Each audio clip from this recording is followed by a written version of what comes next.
Communiquer l'Évangile aux enfants.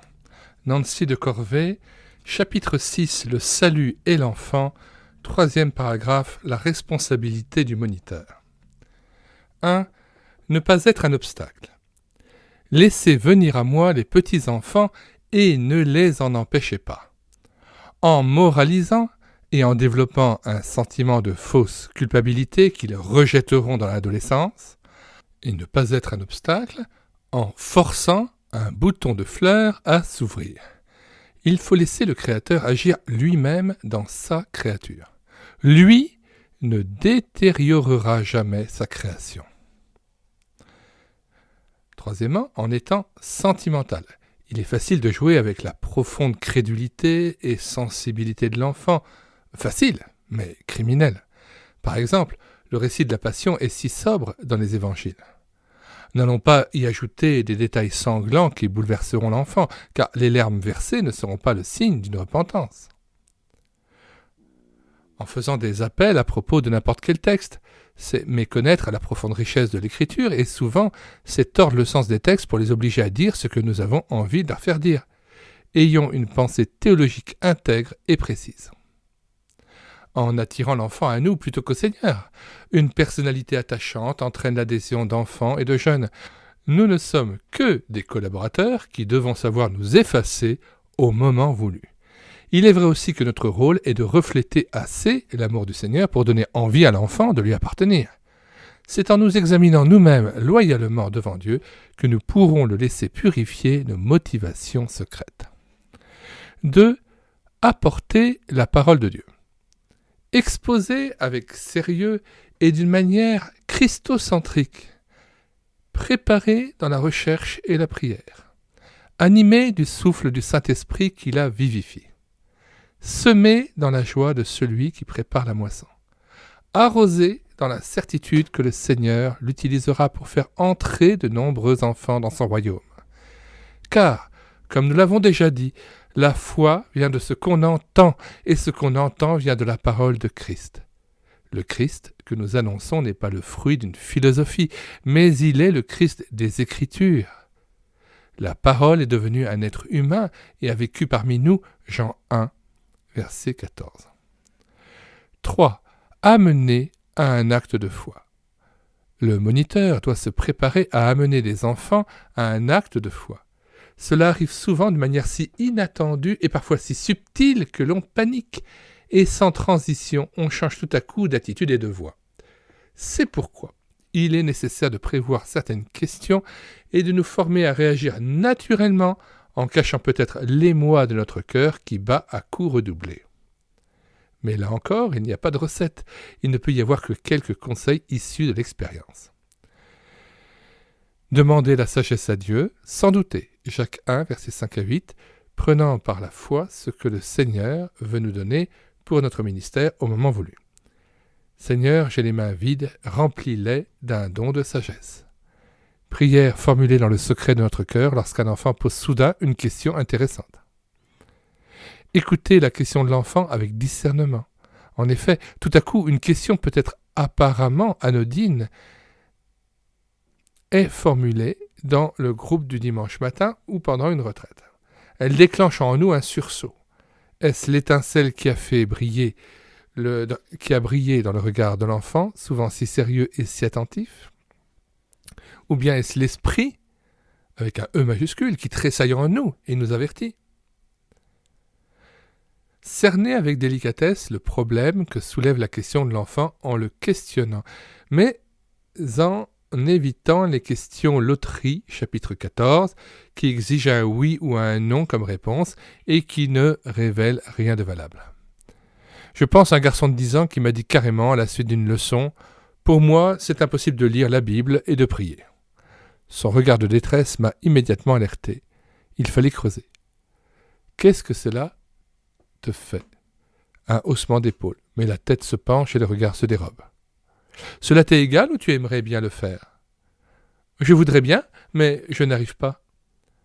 L'entretien s'est poursuivi jusqu'à ce que l'enfant comprenne ce qui se passait au-dedans de lui.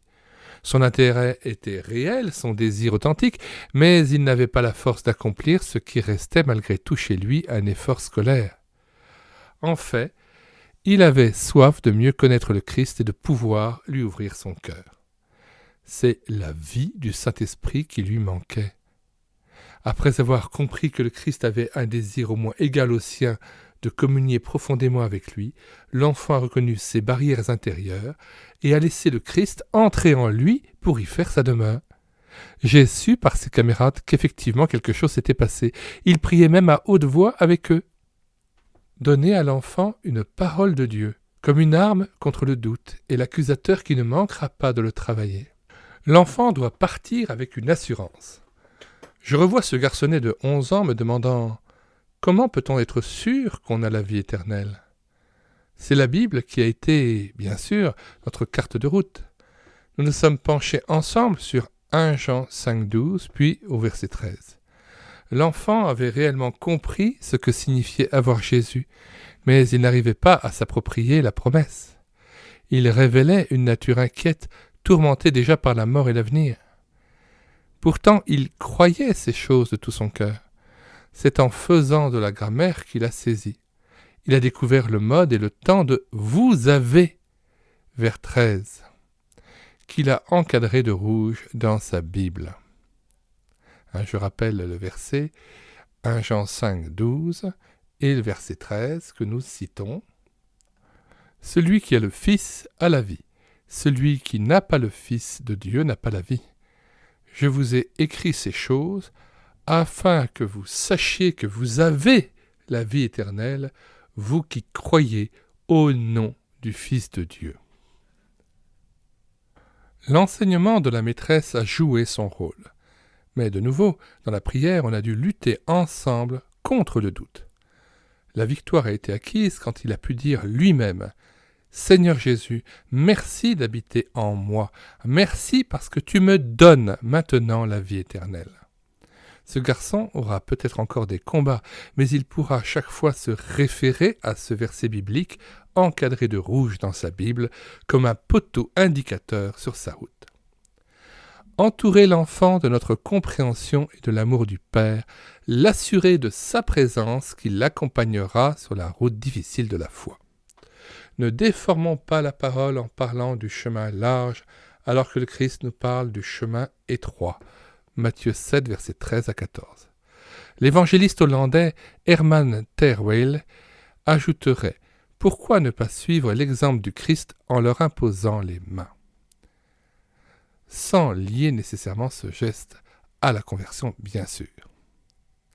Alors ici, c'est une référence qui est faite avec une petite étoile par l'auteur à « Moi, oui, vous », un ouvrage de M. Henri Blocher. Donc c'est une allusion à cet ouvrage. Rappelons encore qu'il serait faux de voir à tout prix derrière n'importe quelle question une volonté de suivre le Christ. Tout au long de l'entretien, laissons l'initiative à l'enfant de poursuivre ou de se retirer. Il avait réellement un besoin, nous y avons répondu, laissons-le partir en paix. Il n'est pas encore prêt pour naître de nouveau. Le bouton de fleur s'ouvrira plus tard. Le soupçon n'est jamais recommandable.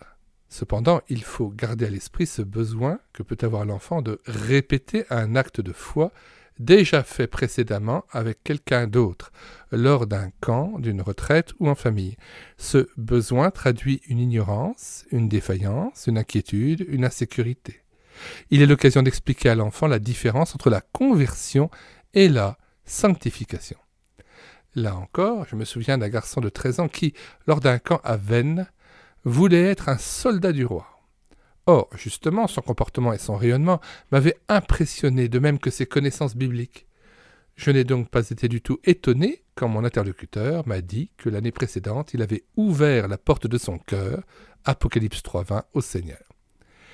Mais de caractère perfectionniste, ou mal enseigné chez lui, ses bêtises le plongeaient dans un doute si grand qu'il voulait de nouveau se convertir.